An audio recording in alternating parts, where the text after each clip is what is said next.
నమస్కారం. ఘంటారావానికి స్వాగతం. ముందుగా ప్రధానాంశాలు.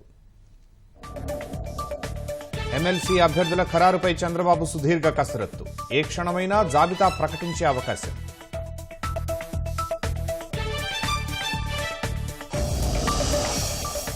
ఎస్ఎల్బీసీ సొరంగం నుంచి ఒక మృతదేహం వెలికితీత. టీబీఎం ఆపరేటర్ గురుప్రీత్ సింగ్ గా సమాచారం.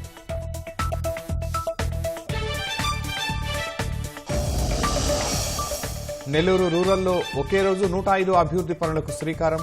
ఎమ్మెల్యే కోటరెడ్డి రికార్డు సృష్టించారంటూ మంత్రి లోకేష్ ప్రశంస. సుప్రీం ఆదేశాలతో కొల్లేరు ఆక్రమణలపై అటవీ శాఖ సర్వే. వివరాల నమోదు, సరిహద్దుల స్పష్టతపై డ్రోన్ల వినియోగం. ఉపరాష్ట్రపతి ధన్కడ్ను పరామర్శించిన ప్రధాని. త్వరగా కోలుకోవాలంటూ ఎక్స్లో పోస్ట్.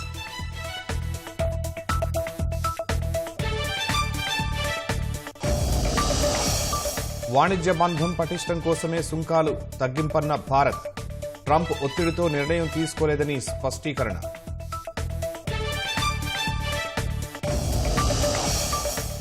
ఛాంపియన్స్ ట్రోఫీ తుది సమరంలో భారత్ లక్ష్యం 252 పరుగులు. నిలకడగా ఆడుతున్న టీమిండియా.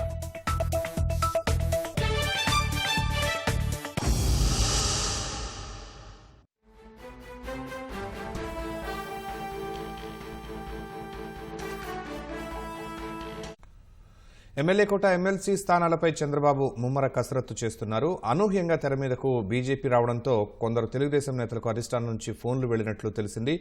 మరింత సమాచారం మా ప్రతినిధి కృష్ణను అడిగి తెలుసుకున్నాం. కృష్ణ, ఎమ్మెల్యే కోట, ఎమ్మెల్సీ స్థానాలపై చంద్రబాబు కసరత్తు ఎంతవరకు వచ్చింది? శర్మ, ఏదైతే రాష్ట్రంలో 5 ఎమ్మెల్యే కోట, ఎమ్మెల్సీ స్థానాలకు ఈ నెలాఖరుతో గడువు ముగినంది. మొత్తంగా చూస్తే యనమల రామకృష్ణుడు, సీనియర్ నేతలు యనమల రామకృష్ణుడు, దువ్వారపు రామారావు, అలాగే జంగా కృష్ణమూర్తి, అశోక్ బాబు, బీటీ నాయుడులకు పదవీ కాలం ఈ నెలాఖరుతో ముగినంది.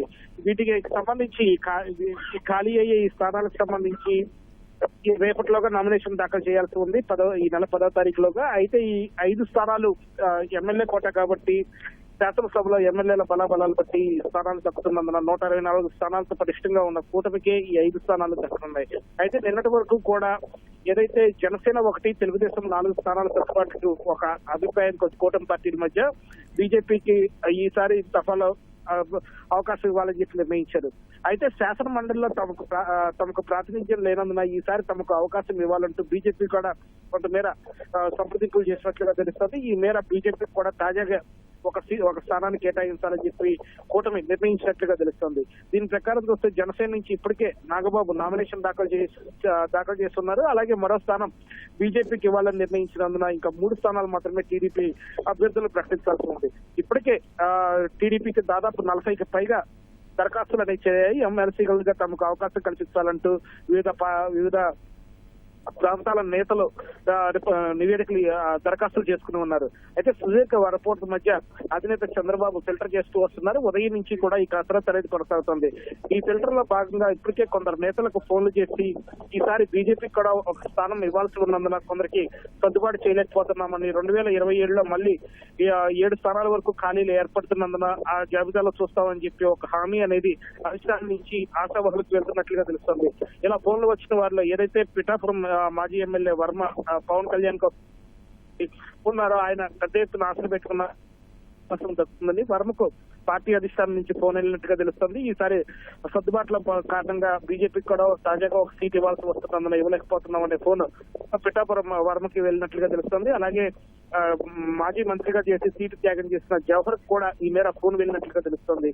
ఏదైతే ఇదే కోణంలో బీజేపీకి ఒక సీటు సర్దుబాటు చేయాల్సి వస్తుందని ఈసారి ఇవ్వలేకపోతున్నాం అనే ఫోన్ జవహర్ కూడా వెళ్ళింది. అలాగే సీనియర్ నేతలు టీడీ జనార్దన్, అలాగే లైబ్రరీ ఇన్ఛార్జ్ గురజాల మాలయాత్రి, అలాగే ప్రస్తుతం సిట్టింగ్ ఎమ్మెల్సీగా ఉన్న పరచూరు అశోక్ బాబు, అలాగే ప్రస్తుతం సిట్టింగ్ ఎమ్మెల్సీగా ఉన్న మరో నేత దువ్వారపు రామారావుకు కూడా ఈ మేర ఫోన్లు వెళ్ళినట్లుగా తెలుస్తుంది. ఏదైతే ఈసారికి సర్దుబాటు కుదరలేదని చెప్పి అధిష్టానం వారికి స్పష్టం చేసినట్లుగా కూడా తెలుస్తుంది. ఇక మిగిలిన 3 స్థానాలు ఎవరా అనే ఉత్కంఠ మాత్రం ఆశావాహుల్లో తీవ్రంగా నెలకొనుంది. ఏ క్షణాలైనా జాబితా విడుదలయ్యే అవకాశం ఉంది. దాదాపు వచ్చిన 40 దరఖాస్తులను కూడా అధినేత చంద్రబాబు ఒక్కొక్కటిగా పరిశీలన చేస్తూ ఫిల్టర్ చేస్తూ వస్తున్నారు. చివరిగా ఒక్కరికి మాత్రమే అవకాశం దక్కుతున్న వారు ఎవరైనా ఉత్కంఠ తెలుగుదేశం వర్గాల్లో కొనసాగుతుంది. శర్మ, ధన్యవాదాలు కృష్ణ.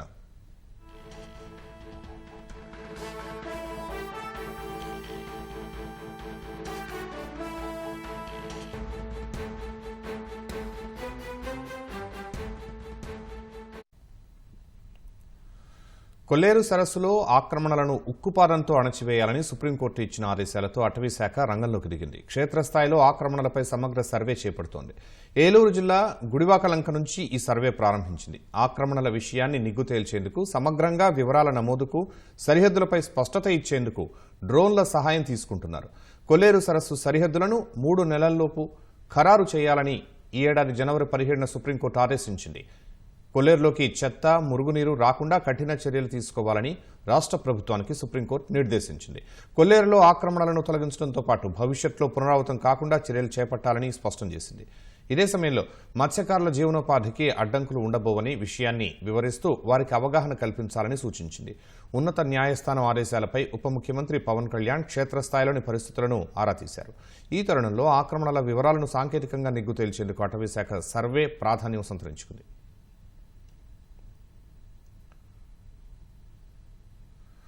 ఎస్ఎల్బీసీ సొరంగంలో గల్లంతైన వారిని గుర్తించడంలో సహాయక బృందాలు పురోగతిని సాధించాయి. 14 రోజులుగా నిర్విరామంగా సహాయక చర్యల తర్వాత ఒక మృతదేహాన్ని వెలికితీశారు. ఆ మృతదేహం గురుప్రీత్ సింగ్ ది అని భావిస్తున్నారు. మరిన్ని వివరాలు మా ప్రతినిధి స్వామికిరణ్ ప్రత్యక్ష ప్రసారం ద్వారా అందిస్తారు.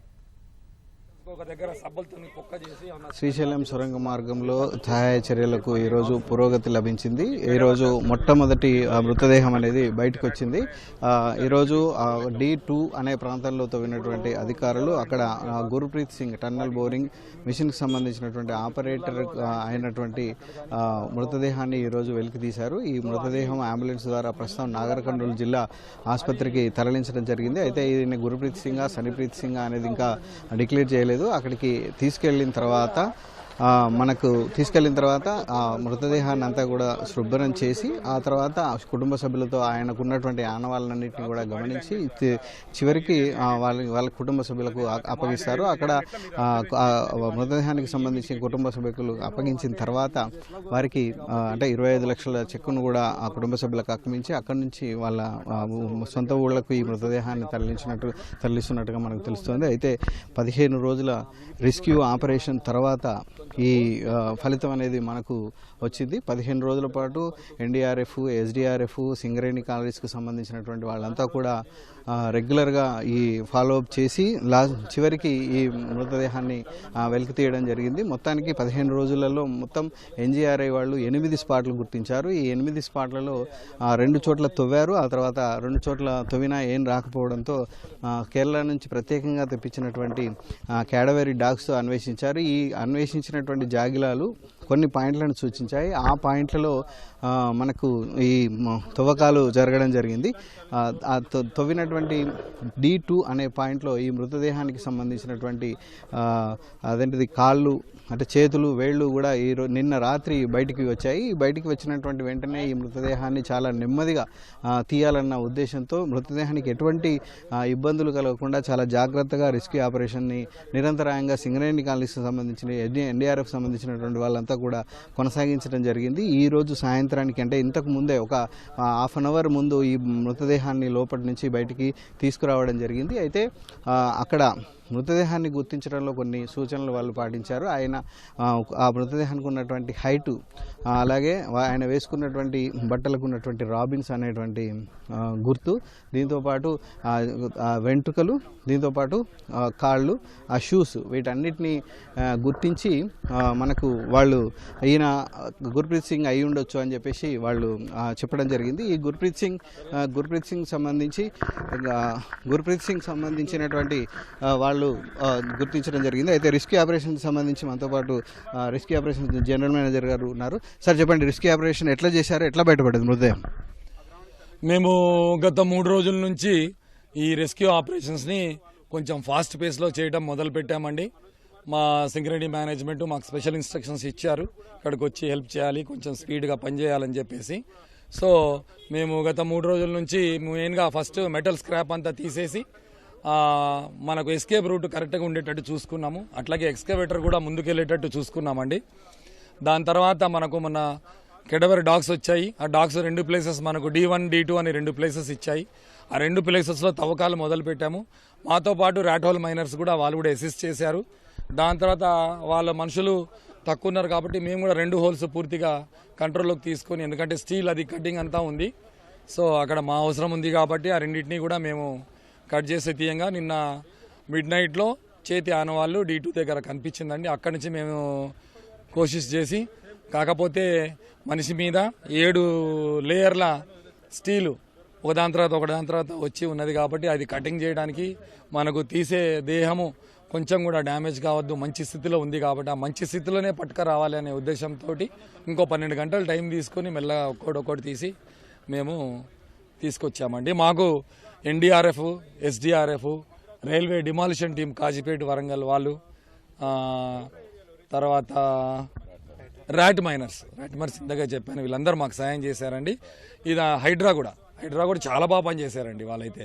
ఇప్పుడు మీరు గుర్తించిన మృతదేహం దగ్గర ఇంకా ఏమైనా ఉండే అవకాశం ఉందా? జాగలాలు ఏమైనా గుర్తించా? ఎన్ని పాయింట్లు ఉన్నాయి ఇప్పుడు తవ్వడానికి? ఇప్పుడు మొత్తం 2 పాయింట్లు ఒక పాయింట్లో తీసేసామండి. ఇంకో పాయింట్లో మామూలుగా ఇండికేషన్ ఇచ్చింది, ఎందుకంటే అవతల ఉంటే దాంతోపాటు వాటర్తో పాటు వచ్చే స్మెల్ని కూడా అలా అట్లనే ఇస్తుంది కాబట్టి మాకు అది గ్యారెంటీ ఇంకా లేదు. కాకపోతే ఇక్కడే దొరికిన దగ్గర మనకు దొరికే అవకాశాలు ఉన్నాయి కాబట్టి ఆ పనిలో ఉన్నాము. సెకండ్ షిఫ్ట్ ఇప్పుడు కంటిన్యూగా నైట్ షిఫ్ట్, రేపు మళ్ళీ టీమ్స్ కూడా అవసరమైతే పెంచి మిగతా ప్లేసెస్లో కూడా మేము ఎదుగుతూ మా ప్రయత్నాలు మేము చేస్తామండి. బాడీ పొజిషన్ ఎట్లా ఉంది? అంటే మీరు తవ్వారు కదా, 15 రోజులు అయింది కదా చిక్కుకొని పోయి, సో బాడీ పొజిషన్ ఎట్లా ఉంది? పొజిషన్లో తీసుకొచ్చామండి. ఓకే, ఇంకా మిగిలిన ఆపరేషన్ కంప్లీట్ కావడానికి ఎంత టైం పడుతుందని మీరు అనుకుంటున్నారు? ఇది చెప్పలేమండి, రేపు పొజిషన్ బట్టి ఈ ప్యాచ్లో మంచి ప్యాచ్లో ఉంటే తొందరగానే తీసే అవకాశాలు ఉన్నాయి. సరే, థ్యాంక్ యూ సార్. ఇది సింగరేణి రెస్క్యూ ఆపరేషన్కి సంబంధించినటువంటి జనరల్ మేనేజర్ చెప్తున్నారు. ఈ రెస్క్యూ ఆపరేషన్ 12 గంటల పాటు కొనసాగింది. ఆ మృతదేహానికి ఎలాంటి ఇబ్బందులు లేకుండా, దెబ్బలు లేకుండా నెమ్మదిగా వెలికి తీయడం జరిగింది. ఇంకా D1 పాయింట్లో కూడా ఇప్పటికీ కూడా అక్కడ కొనసాగుతున్నాయి. సో కొనసాగుతున్నటువంటి నేపథ్యంలో ఎప్పటికీ సహాయ చర్యలు పూర్తవుతాయనేది చెప్పలేము. జాగిలాలు గుర్తించినటువంటి ప్రాంతాల్లో మృతదేహాలు ఉండొచ్చు అన్న అనుమానాలు ఇక్కడ వ్యక్తం చేస్తున్నారు. ఎక్కడైతే పాయింట్స్ సూచించారో అన్ని పాయింట్లలో కూడా తవ్వకాలు జరిపి వీలైనంత త్వరగా సహాయక చర్యలను పూర్తి చేస్తామని చెప్పేసి సింగరేణి కాలనీకి సంబంధించినటువంటి రెస్క్యూ ఆపరేషన్ జనరల్ మేనేజర్ చెప్తున్నారు. అయితే మొత్తానికైతే సహాయ చర్యలు అయితే ముమ్మరంగా కొనసాగుతున్నాయి. ప్రస్తుతానికైతే వెలికి తీసినటువంటి మృతదేహం నాగర్ కర్నూలు జనరల్ ఆసుపత్రికి వెళ్ళింది. అక్కడి నుంచి వాళ్ళ కుటుంబ సభ్యులకు చేరనుంది. ఇది సొరంగ మార్గంలో కొనసాగుతున్నటువంటి సహాయ చర్యల పరిస్థితి. Vote studio. నెల్లూరు గ్రామీణ నియోజకవర్గంలో ఒకేసారి 105 పనులకు ఎమ్మెల్యే కోటంరెడ్డి శ్రీధర్ రెడ్డి శంకుస్థాపనలు చేశారు. 60 రోజుల్లో పనులు పూర్తి చేస్తామని ప్రకటించారు. సీఎం చంద్రబాబు నాయకత్వంలో అభివృద్ధి అంటే ఏంటో చూపించేందుకే ఒకేసారి రికార్డు స్థాయిలో పనులు చేపట్టినట్లు కోటంరెడ్డి చెప్పారు. 9 నెలల్లోనే నెల్లూరు గ్రామీణ నియోజకవర్గంలో 191 కోట్ల రూపాయలతో అభివృద్ధి పనులు చేస్తున్నామని చెప్పారు. వైకాపా ప్రభుత్వంలో రోడ్లు లేక ప్రజలు ఇబ్బందులు పడ్డారని ప్రతి కాలనీకి రోడ్డు నిర్మాణం చేస్తున్నామని చెప్పారు. నెల్లూరు రూరల్ నియోజకవర్గంలో ఈ ఒక్క రోజే 105 అభివృద్ధి పనులకి శంకుస్థాపన. రాబోయే వారం రోజుల్లో మరో 198 అభివృద్ధి పనులకి శంకుస్థాపన. మొత్తం ఈ వారం రోజుల పాటు నెల్లూరు రూరల్ నియోజకవర్గంలో జరిగే అభివృద్ధి పనులు మొత్తం 303, దాదాపు 40 కోట్ల రూపాయలు వ్యయం. నెల్లూరు రూరల్ నియోజకవర్గంలో 26 డివిజన్లలో ఈ కార్యక్రమాలు సాగుతూ ఉన్నాయి. చంద్రబాబు నాయుడు గారు ముఖ్యమంత్రిగా వచ్చిన తర్వాత ఈ 8 నెలల కాలంలో నెల్లూరు రూరల్ నియోజకవర్గంలో ఇప్పటిదాకా పూర్తి చేసిన అభివృద్ధి పనులు, నిర్మాణ దశలో ఉన్న అభివృద్ధి పనులు, ఈ రోజు నుంచి ఈ వారం రోజుల పాటు చేస్తున్నటువంటి శంకుస్థాపనలు అన్ని కలగలిపి 191 కోట్లు. ఈ వారం జరిగే శంకుస్థాపనలు 17వ తారీఖుతో పూర్తవుతాయి. రాబోయే 60 రోజుల్లో అంటే మే 20వ తారీఖు లోపు ఈ యొక్క పనులన్నీ కూడా పూర్తి చేసి, మే 20వ తారీఖు ముందే ఉంటుందేమో కానీ మే 20వ తారీఖుకి ఒక్క రోజు కూడా దాటదు. నెల్లూరు రూరల్ ఎమ్మెల్యే కోటంరెడ్డి శ్రీధర్ రెడ్డి నేతృత్వంలో ఒకే రోజు 105 అభివృద్ధి పనులకు శ్రీకారం చుట్టి రికార్డు సృష్టించారంటూ మంత్రి లోకేష్ ప్రశంసించారు. బహుశా దేశ రాష్ట్ర చరిత్రలో ఇదొక అరుదైన ఘట్టంగా అభివర్ణించారు. చంద్రబాబు నేతృత్వంలోని ప్రభుత్వం అభివృద్ధికి అత్యంత ప్రాధాన్యతని ఇస్తోంది అనడానికి ఇదొక ఉదాహరణ అని లోకేష్ చెప్పారు.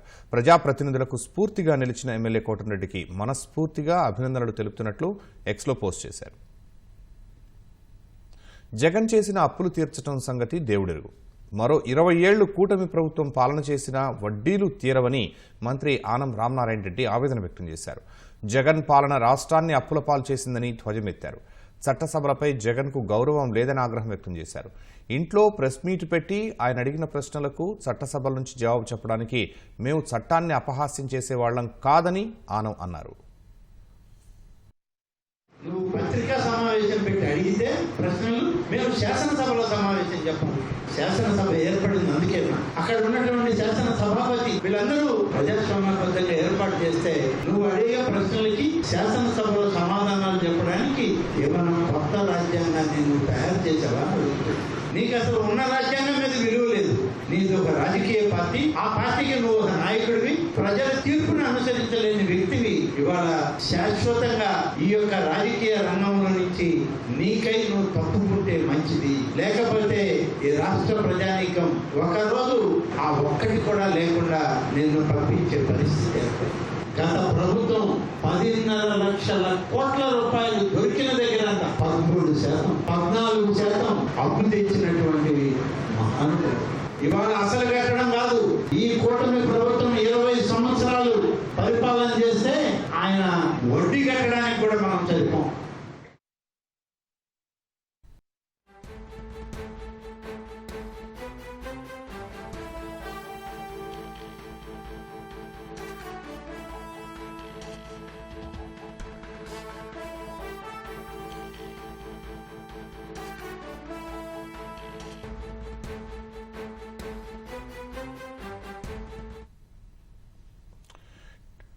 టీడీపీ ఎమ్మెల్యే కోట ఎమ్మెల్సీ అభ్యర్థులు పేర్లు ఖరారు చేశారు. కావలి గ్రీష్మ, బీద రవిచంద్ర, బీటీ నాయుడు పేర్లు ఖరారు చేసినట్లు తెలుస్తోంది. మరింత సమాచారం మా ప్రతినిధి కృష్ణ అడిగి తెలుసుకున్నాం. కృష్ణ, ఎవరెవరి పేర్లు ఇప్పటివరకు ప్రకటించారు? శర్మ, మొత్తంగా చూస్తే కనుక ఉత్కంఠ అనేది తెరపడింది. ఏదైతే 5 ఎమ్మెల్యే కోట ఎమ్మెల్సీ స్థానాలకు సంబంధించి 4 పేర్లు ఇప్పుడు వరకు పూర్తి స్థాయిలో ప్రకటించారు. ఇందులో 1 జనసేన, 3 తెలుగుదేశం, అలాగే 1 బీజేపీ. ఈ 5 స్థానాలని అటు మిత్రపక్షాలకు చెరో స్థానం ఇచ్చి తెలుగుదేశం పార్టీ 3 స్థానాలు ఉంచుకుంది. తెలుగుదేశం పార్టీ తమకు చెందిన 3 స్థానాల పేర్లను కూడా ప్రకటించడం జరిగింది. అలాగే జనసేనకు సంబంధించి కొణిదెల నాగబాబు ఇప్పటికే పేరు ప్రకటించడంతో పాటు ఆయన నామినేషన్ కూడా దాఖలు చేశారు. ఇక ఓన్లీ బీజేపీకి సంబంధించిన 1 పేరు మాత్రమే ప్రకటించాల్సి ఉంది. అది ఆ పార్టీ అధిష్టానం నిర్ణయం మేరకు వెలువడి కావాల్సింది.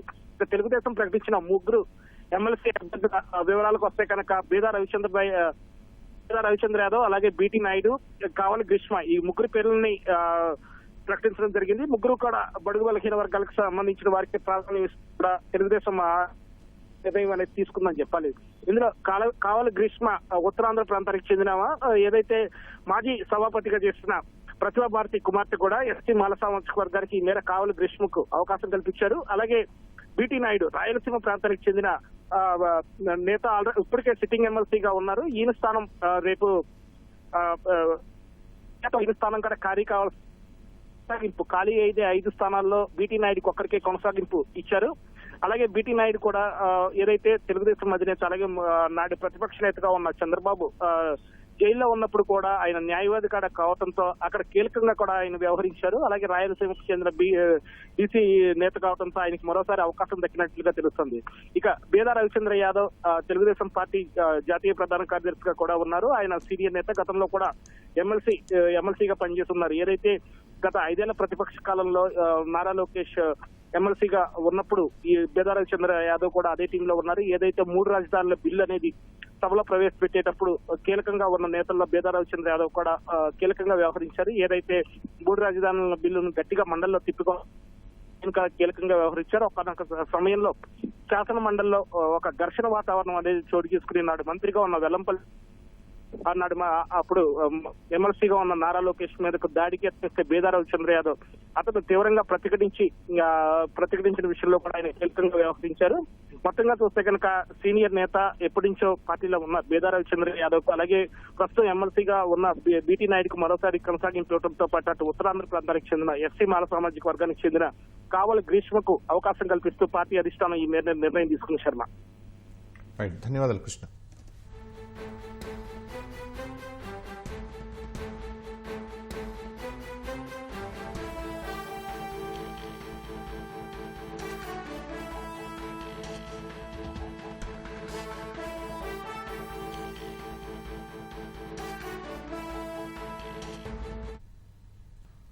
ఢిల్లీలోని ఎయిమ్స్లో చికిత్స పొందుతున్న ఉపరాష్ట్రపతి జగదీప్ ధన్కడ్ను ప్రధాని నరేంద్ర మోదీ పరామర్శించారు. ఉపరాష్ట్రపతి ఆరోగ్య పరిస్థితి గురించి వైద్యులను అడిగి తెలుసుకున్నారు.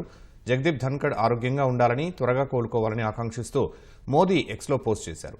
ఆదివారం తెల్లవారుజామున 2 గంటల సమయంలో 73 ఏళ్ల జగదీప్ ధన్కడ్కు ఛాతీలో నొప్పి వచ్చింది. హుటాహుటిన ఆయన్ను అధికారులు ఢిల్లీలోని ఎయిమ్స్ ఆసుపత్రి కార్డియాక్ విభాగంలో చేర్పించారు. ప్రస్తుతం ఆయన్ను సీసీయూలో ఉంచి కార్డియాలజీ విభాగ అధిపతి డాక్టర్ రాజీవ్ నారంగ్ ఆధ్వర్యంలో చికిత్స అందిస్తున్నారు. ఆయన ఆరోగ్యం నిలకడగా ఉన్నట్లు వైద్యులు ప్రకటించారు.